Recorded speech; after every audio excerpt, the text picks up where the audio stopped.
বড়োভূমিলৈ স্থায়ী শান্তি আহিছে বড়ো জাতিয়ে সাহিত্য সংস্কৃতি অৰ্থনৈতিক ৰাজনৈতিক দিশত এক নতুন দিগন্তৰ ফালে ধাৱমান হৈছে বড়ো আৰু সকলো বিটিআৰত বাস কৰা লোকৰ প্ৰতি আহ্বান জনাম এই শান্তিৰ কপৌটো আমি যাতে ধৰি ৰাখিব পাৰো सुबुंनि जौगानाय बिटिआरनि जौगानाय सोरगिदिं जेरावबो गोजोन आरो जौगानायल' मानगोनां गिबि मन्त्रि डक्टर हिमन्त बिश्व शर्मानि दैदेननायाव प्रमद बर'नि नाजानायाव बिटिआरआव गोजोन आरो जौगानाय फैदों बिटिआरनि थागिरिफ्रानो बे गिदिर सोलायथायनि साखि जाबाय गोग्गाथाव मोनथाम बोसोर प्रमद बर' सरकारनि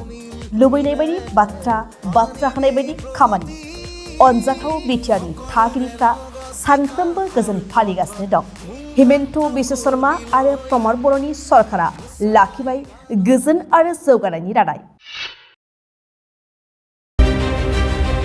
मोनसे गोजोनथाव खौरां क'क्राझार सहरनि जेडि र'डजों नांजाबनाय सुदेमपुरि गांजिमा बाजाराव थानाय आइ आफा मेडलाइफ बिएम हस्पिटालाव बेराम सोखानो हानायनि गोबां खाबु दं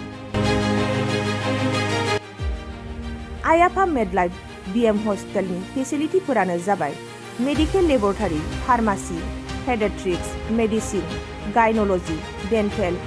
urology dental X-ray play area X-ray sonography अटि आइसिइउ एनआइसिइउ एबा पिआइसिइउ आरो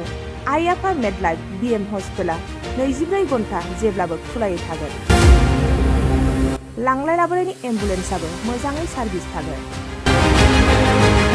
ओनसोलनि सुबुंफोरा बेराम आजारफोरजों भुगिनानै थाना दंब्ला थाबैनो नोंथांनि देहाखौ फाहामथाय लानो क'क्राझार सहरनि सुदेमपुरि गांजिमा बाजाराव थानाय आइ आफा मेडलाइफ बिएम हस्पिटालाव गोख्रैनो फाहामथाय लाफैनो हागोन आबुङै मिथिनो थाखाय 9101655430 एबा 8822688026 जानबुं नम्बराव खौरां लाहरनो हागोन